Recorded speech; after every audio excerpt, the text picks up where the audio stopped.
Ladies and gentlemen, my name is Andriy on behalf of the team of Media Center Ukraine. I welcome all of the journalists telling the world about our struggle for freedom. Our guest today is Andriy Ivko, first deputy head of Ukravtodor. Hello, sir. Hello. Um, Mr. Ivko, could you tell us the situation with the rebuilding of our roads? Glory to Ukraine, Slava Ukraini. Firstly, we'll tell you a bit about the bridges and roads that have been damaged and destroyed and what's happening. So we're building temporary structures and clearing the streets and the roads, both state significance and communal streets, city streets. And today we can say that 24,000 kilometers of roads have been destroyed. And of them, about 9,000 kilometer roads are national significance roads, national roads. Over 300 artificial structures have been destroyed, of which 125 have been on national level roads. So the most important objective right now is to clear the roads, clear passage where the bridges have been destroyed. We have so far rebuilt 30 artificial temporary structures that where traffic can move. We've also cleared about 750 kilometers of road in different cities, and including national level roads. As far as specific regions, we are more focused right now on those regions that have been liberated by the Ukrainian armed forces, like the Kyiv Oblast, Kyiv region. We have cleared 220 kilometers of communal roads so far in Irpin, in Bucha, in Hostomel, and 260 national roads of national significance. 216 artificial structures have now been cleared for traffic, and two more temporary structures. Mr. Ivko, the statistics that I have, just to clarify, so that the journalists understand me properly, the statistics tell me that just in the Kyiv region, according to the data that we've had before, we have 37 bridges that have been damaged. How do you set the priorities right now? What are the highest accents? What are the biggest resources aimed at? Well, yeah, many structures have been destroyed. 17 have been renewed in temporary traffic, and two more we are working. The priority is we're working with the armed forces, with our armed forces to we determine what roads are necessary for humanitarian convoys or for military purposes, and we work on those roads to clear them. Where we have high intensity traffic roads. For instance, in Kyiv, Chernihiv, we've built two temporary structures, and traffic is now unobstructed on the Kyiv to Chernihiv stretch. On international roads, Kyiv Chop, we have completely cleared and renewed traffic, and also Kyiv Yahotin, we have also reestablished traffic. We have temporary passages, temporary detours. In terms of active combat, it seems to me that the work that you're doing is a bit like shadow boxing, because as you're repairing the roads, the enemy continues to destroy important infrastructure. In these conditions, what is the philosophy of work? How do you decide what to focus on? Well, again, to repeat myself, it's the critical objects, structures, bridges that join different cities and towns, and main arteries. We are doing these roads to enable the people. For instance, when the Chernihiv region was cleared, liberated It took us a week to reestablish traffic connection to Chernihiv. And this road was then used by humanitarian convoys, and possibly it was possible to move food and other goods, supplies. So those are the priorities. Also, we're working with the military where we need to re-establish, rebuild roads, rebuild bridges. You understand why, and that's what we're doing. Kind of, we're in touch every day with all the stakeholders, and we're working 24/7. Everybody's working, and we're very grateful to our road specialists. If we take a slightly broader look at the situation with the attacks that the enemy is performing on the railway infrastructure, can we say that the Russians are deliberately bombarding and targeting those connections, the supply lines and evacuation routes? Do you sense this in your area? Of course, in the past week, we've had both our road bridges and railway junctions have been destroyed, so we can feel this quite powerfully, that the aggression is aimed at infrastructure, but we are preparing, and we respond immediately where there has been destruction. Immediately put in place temporary detours. Also, we're planning to, where structures have not yet been damaged, we're already preparing temporary bridges and ferries and detours in case of. Yes. If we have questions from the room, please raise your hand. There's a question from myself about the future.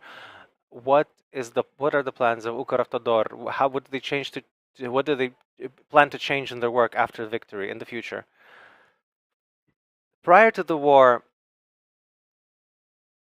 we set ourselves the objective to renew more and more roads every year, and more of these artificial structures, such as last year, for instance, we rebuilt 450 kilometers of national level roads and over 300 structures. What will change? I think we'll be working more, we'll be rebuilding more roads, and we'll be building quality European level roads using newest technology, and continue working. It's just a question of working even harder, working even more to provide comfortable access and traffic movement for our citizens. Perhaps from the experience of other countries that have gone through military conflicts, of high-intensity military conflict, how long do you assess, how long do you think it will take for us to renew infrastructure? We have done some calculations, some estimates. We need 3 to 4 years, and this infrastructure, after which this infrastructure should be more safer and more comfortable than it's been, because I mean we were already in the process of renovating. Now we'll be renovating more, and we're establishing that about 3 to 4 years, if we have the financial resources, we'll manage to do it. We're not in doubt. We know how to do this. We know how to do quality work and how to do it quickly. As soon as we have the possibility to do this work, we will start working 24/7 as hard as we can. The Kyiv School of Economics estimated the damage from the Russian invasion as of right now, and the sum that they gave us is about $600 billion. The damage that are connected to the Ukrainian roads and bridges, are they part of this sum? And what numbers are you operating with? Yes, yes, these damages are part of this total sum from roads and bridges. Our number that we've calculated is over 900 billion hryvnias, actually. Thank you. Thank you, Andriy Ivko, first deputy head of Ukravtodor. Thank you for this conversation and for your work. Our next briefing here will be at 12:30 with Sergii Marchenko, Ukrainian Minister for Finances. Please stand with Ukraine.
Ladies and gentlemen, my name is Andriy Shevchenko. On behalf of the Media Center Ukraine team, I welcome all the journalists telling the world about a struggle for freedom. Our next guest is Maksym Nefyodov, head of projects at the Kyiv School for Economics. We know from the news that the Kyiv School for Economics is now engaged in developing a methodology for counting the damages of the Russian invasion. Pan Maksym, could you tell us about this initiative? Why have you taken this on?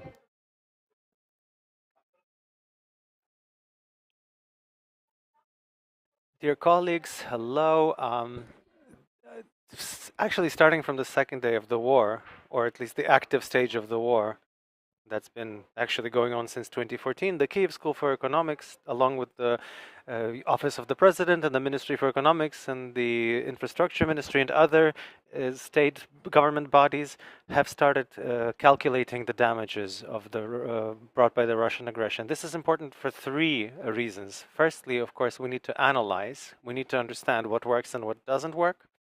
We need to understand what sort of capacities we lack, and where we have some sort of resources for our citizens and for our businesses.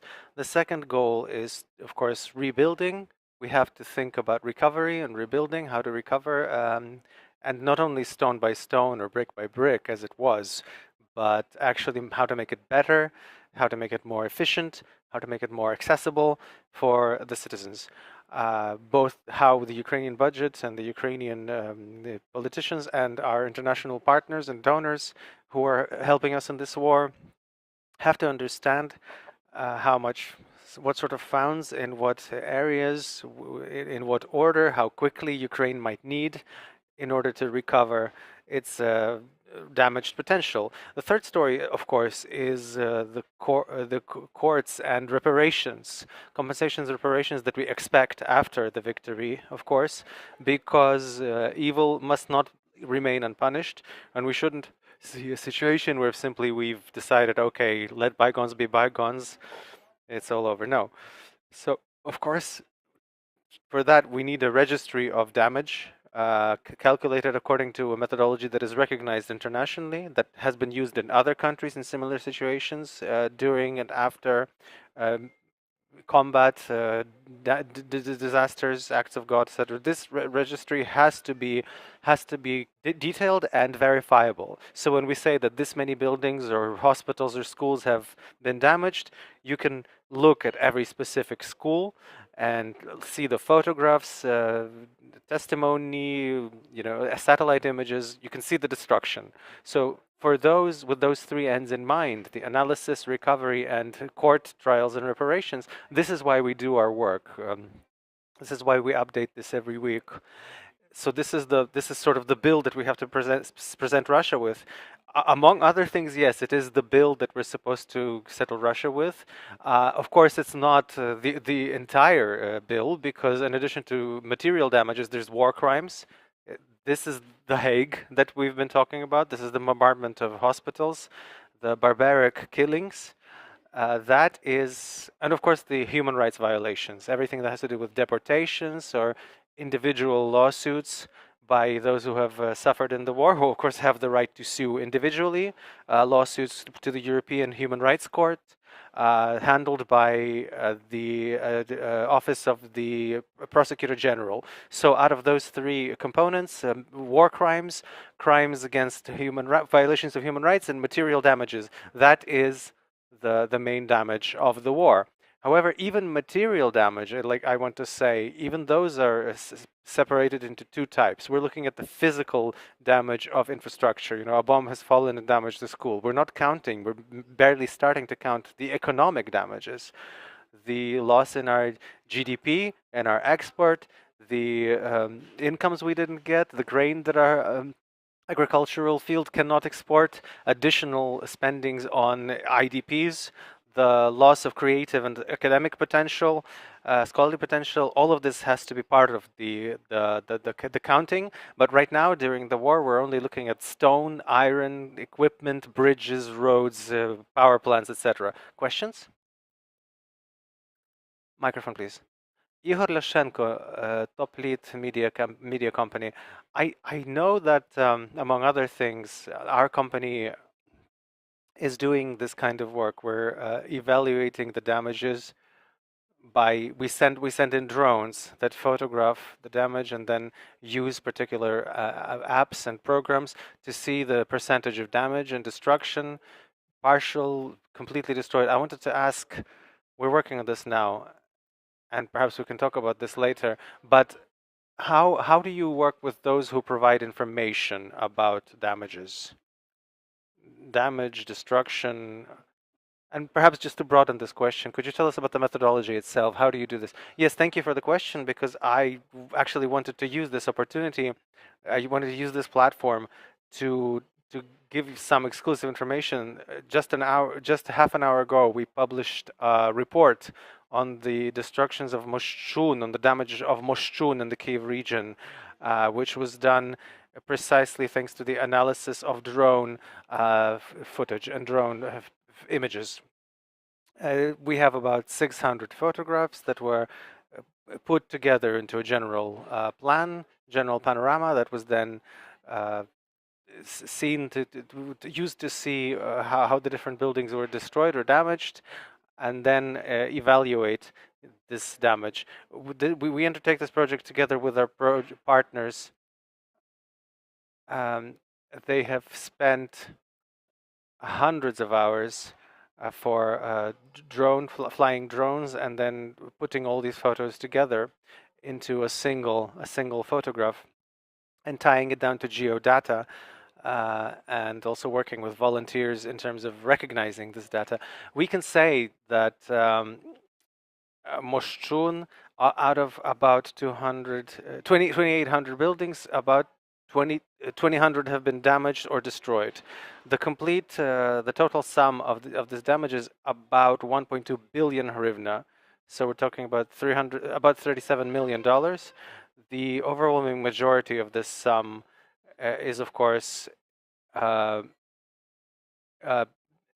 of course be ascribed to residential buildings, as well as sheds and garages. Some sums have to do with three companies that have suffered, as well as civic infrastructure, shops, drugstores, etc. We expect to do this work in all other affected areas. Using drones where possible, and using satellite images where it's not practical. We're now currently talking with our international partners about this idea, but this is only one source of information, because actually the problem here is not to do some sort of one methodology. It's rather to process a lot of sources of data.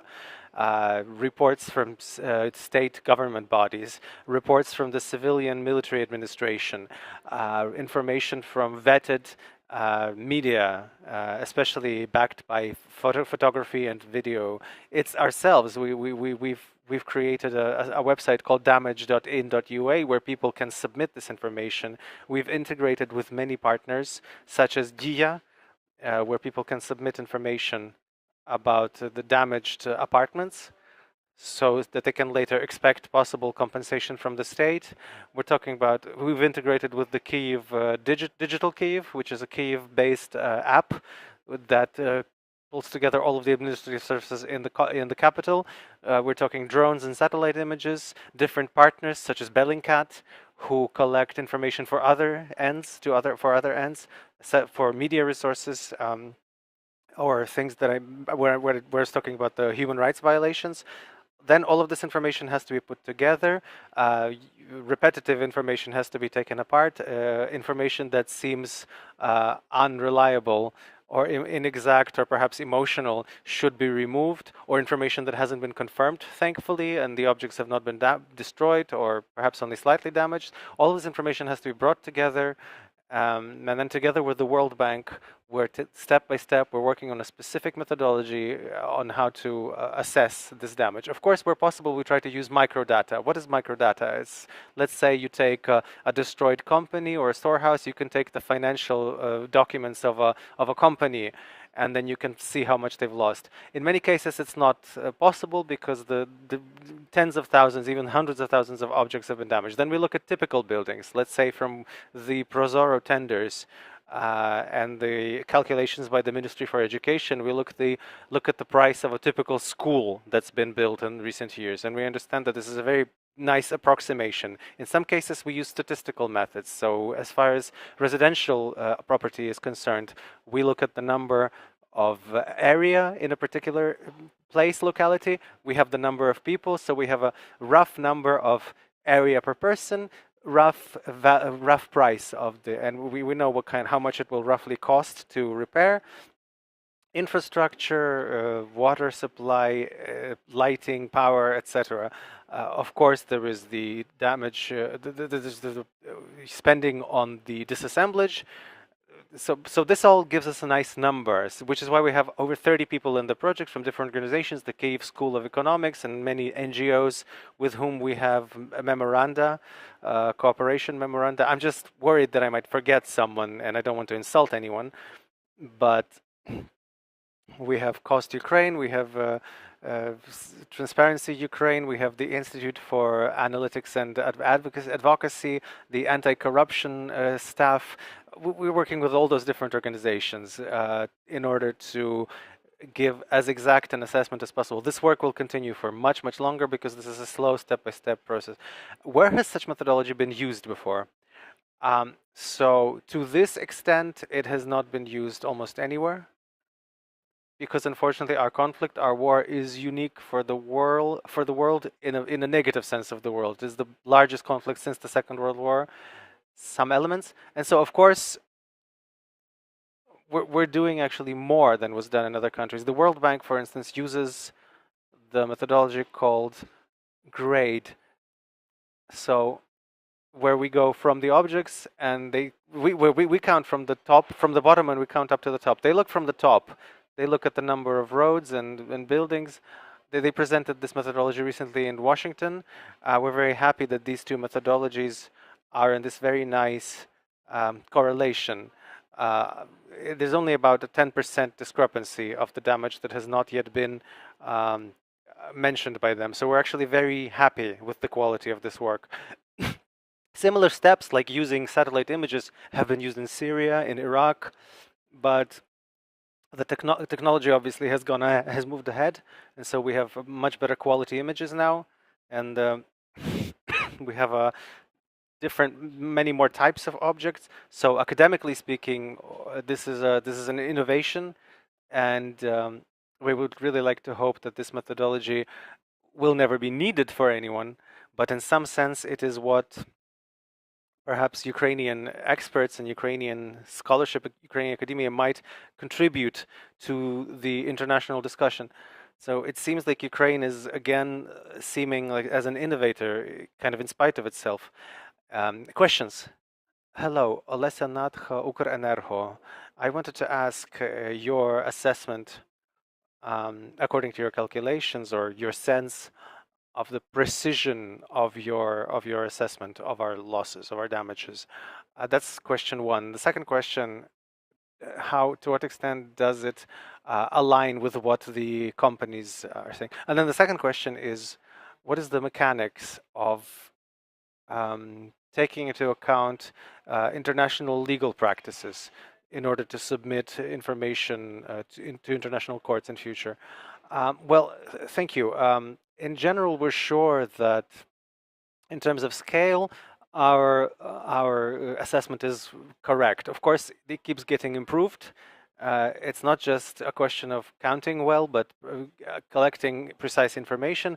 Obviously, in some regions where there's active combat going on, we don't have exact access, which is why we use some indirect methods like satellite images. Losses among the business as of last week make up about $10 billion. We're sure that this is not the full extent, because on the one hand, there's the hope that something might have been saved, more than we expected. some equipment, cars, machines, some things were relocated and taken away from those areas. The Ministry for the Economy is working on this. On the other hand, some objects have obviously, it will turn out that they were so damaged that they are impossible uh, to renovate or renew or recover, because there's combat and fires and the raids. So of course the numbers will fluctuate in different regions and various sides. Of course we can be more sure about certain categories of losses. For instance, the energy sphere, obviously it's quite clear whether or not an electric power plant is working or not working.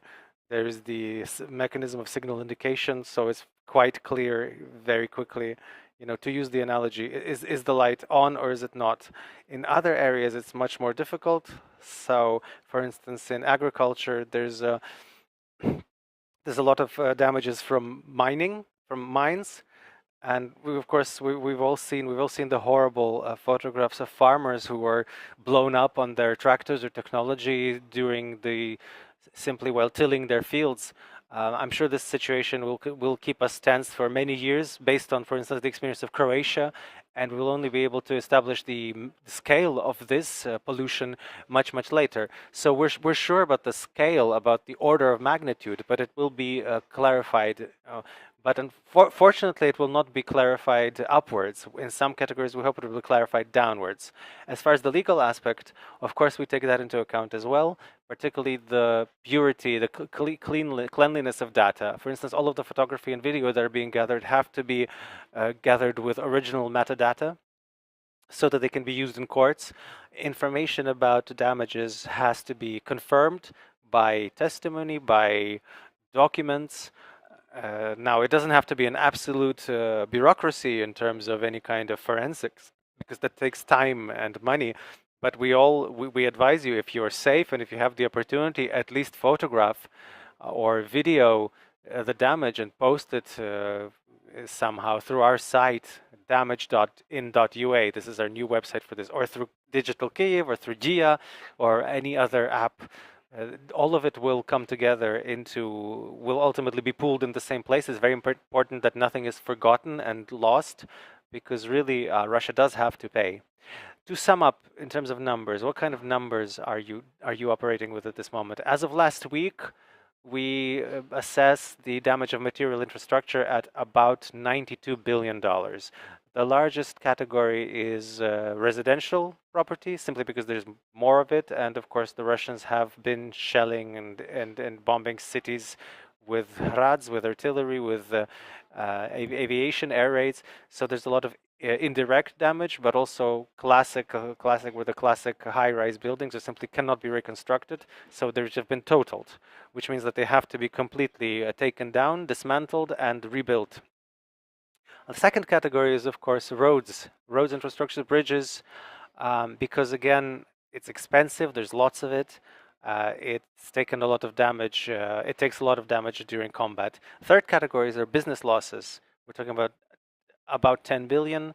The storehouses that have burned down, Azovstal and MMK, Ilich MMK, that are not only a symbol of the bravery of Ukrainians, but also, or the symbol to be prepared for great sacrifice, but also they're being leveled, razed to the ground. And there's the number of storehouses that have been damaged, sometimes deliberately, when the Russians are trying to destroy granaries or food supply or medical supply storehouses, and a lot of companies that have taken damage in all areas, starting from the relatively small damages, insignificant damages, to companies that have completely burned down, some of which belong to foreign international investors. So according to different categories, this number can fluctuate. This is a normal situation. We are clarifying and will continue to clarify these numbers for a long time, for months still, until we get to a point where to numbers that might be audited. In some categories, we still have to wait. We'll be lagging behind because the war continues, and until the invader is kicked out of all the regions, unfortunately, the destruction will continue. Yes, and this is the final question. Just to clarify, the losses of businesses, do you count the state companies as the losses of business? No, no, no. That's the losses of business specifically, because the losses, for instance, of power, we count that separately. Losses of ports or airports, of course, that is all counted separately in our statistics. You can see it on our website or the Kyiv School of Economics. We look at all the categories that together could come out over $100 million. Anything that's over $100 million. So it's quite a long, long, long table where we try to be as deep as possible. We try to go in as deep as possible. That's our job, and our job is not just to fix, to note the losses and cry over it, but it's important. An important part of this is reconstruction. So we're already working with many state structures and various civic initiatives that are dedicated to recovery in order to understand the needs of recovery, what has to be rebuilt, recovered, what has to be done better, rebuilt, um, considering the European integration that is now a given and a fact, to which not that long remains. So let us use this chance to make Ukraine better, more comfortable, more secure after the war. I thank all of you, and especially our military who help us, who ensure that we can talk about this. Maksym Nefyodov, Kyiv School of Economics, and the head of the Russia Will Pay project, counting the damages of Russian aggression. Thank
Ladies and gentlemen, we're on day 72 of the Russian invasion and year 9 of Russia's war against Ukraine. My name is Andriy Shevchenko. On behalf of the Media Center Ukraine, I welcome all the journalists telling the world about our battle for freedom. With us is Sergii Marchenko, Minister of Finance of Ukraine. Pane Sergiu, hello. Hello, Andriy. Could you tell us how is the Minister of Finances of a country at war? How do you balance our state budget?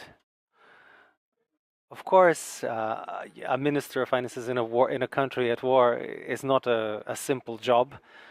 It's a post that is very full of responsibility. Everybody has to do their work in the area that they might be most useful in. We do our job. We try to provide the necessary resources for the payment of social pensions, social payments, and most importantly to ensure the payments to the military, to those who are fighting. That is a main goal. And we, in spite of the wartime conditions of this now third month of the war, we're doing our best to continue calmly doing our work. To what extent, how well do you manage to balance the budget right now? We're not actually balancing the budget now for the simple reason that our revenues are unfortunately only covering 54% of our expenditures, without considering the expenditures for military needs. So the main balancing is happening thanks to international aid, international loans, and this is exactly what we're spending 90% of our time on right now. And to what extent do we manage to convince the world that we need financial help, that we need to be supported financially? The world has been convinced. That's not the question. They agree. Our needs are seen and understood. They understand that we have the need to finance the deficit, but there is the question of putting all this together and also having funds in the account. So as a Minister of Finance, I cannot be happy with how fast these funds come to our accounts. But we're working on it because this is this is not working with one organization or one donor. It's working with all the countries of the world who are prepared to help Ukraine in order to speed up the influx of this aid into the Ukrainian budget. Am I correct in understanding that there are political decisions, but they have not yet been converted into money in accounts? They have partly been converted into funds on accounts. We're now talking about $11 billion, and we have received about $5 billion into the Ukrainian budget right now. We're expecting in the nearest future other sums, and we're hoping for continued support from our main partners, who are our key partners today, our key allies and our helpers. The key partners for us are the United States, Canada, the UK, the Great Britain, and the EU, the European Union, in general, as an institution. Can we talk about war bonds? They were conceived as an instrument of attracting funds here in Ukraine. To what extent, how well is this financial instrument working? We're working on it. Again, the Minister of Finance cannot be happy, cannot be satisfied. We've attracted about 56 billion in hryvnia, about $144 million. But of course, we would like to have more demand for those bonds, particularly from the side of on the part of the Ukrainian citizens and legal entities. So we keep propagating the necessity to support the budget of Ukraine through this tool, and we call, maybe also through your media center, for all of the citizens who care to please buy even one bond. It costs 1,000 hryvnia. Even one bond will help us. Can you describe a typical portrait of the kind of people who are buying these bonds today? Typical, I mean, usually these are Ukrainian banks, state-owned Ukrainian banks. They own over 95% of those bonds that have been bought. Other are bonds are banks that are not owned by residential, and about 1,000 legal entities and physical persons have had the opportunity to buy these bonds. We cannot describe you a portrait of these people because it's a bank secret. The confidentiality, they're working through their banks that then come into auctions and involve these obligations. Okay, if we're talking about physical, about individuals, who ought to be interested, who would be interested in this kind of tool, this kind of product? I think it's every citizen that who have a job, who are economically active, who are either working in Ukraine or working for various reasons are IDPs or perhaps refugees. I don't think that the sum is so great that it cannot be provided as an aid to the budget of Ukraine, especially in wartime. How do you assess? What do you think are the possibilities of attracting funds through the sale of Russian assets? That is a question that we're currently working on. The Office of the President is working. We have a sanction group that also includes representatives of the finance ministry. A key goal right now is to freeze assets of the Russian Federation, to arrest them, and then to direct them to the benefit of the state of Ukraine in order for recovery and other goals. Canada and the United States have been the most active in this regard. We're waiting for other countries to get as avidly involved with frozen assets. There is no other way because I think in any case, sooner or later, this question will be resolved in a way that will later help Ukraine later use these assets towards recovery. I have a final question about the Russian economy. As a Minister of Finance, as a financier, as a professional, as an expert, and based on what you see, what can you say about the conditions of the Russian economy? How hard, how much of a blow has it taken, and how much resilience does it still have? Okay, just to be clear, it's those sanctions that we've had introduced are not enough. Moreover, there's a high price, the high price for oil and gas and other products that are typical for the Russian export, create conditions where the aggressor has a profit in the budget. They're very comfortable. Decisions have been made that have helped them limit the running of currency within the country. There's currency control. There have been limitations on the trading of valuable obligations and papers, which have stabilized the situation in the country. The most important goal right now is not to stop at the sanctions that have already been introduced, to continue this package of sanctions and to broaden it, broaden the number of banks and companies and citizens that have to do with the Russian government, and of course a complete embargo on the sale, on the acquisition of gas and oil from the Russian Federation. This is something that we need to work on, and this is something that the Ukrainian government is working on at every turn. This will help remove the opportunity to finance the war. So this is a key objective in the sanction package, in the package of sanctions that we need to work on.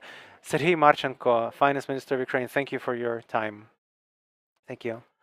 This concludes the current briefing. Please follow our announcements.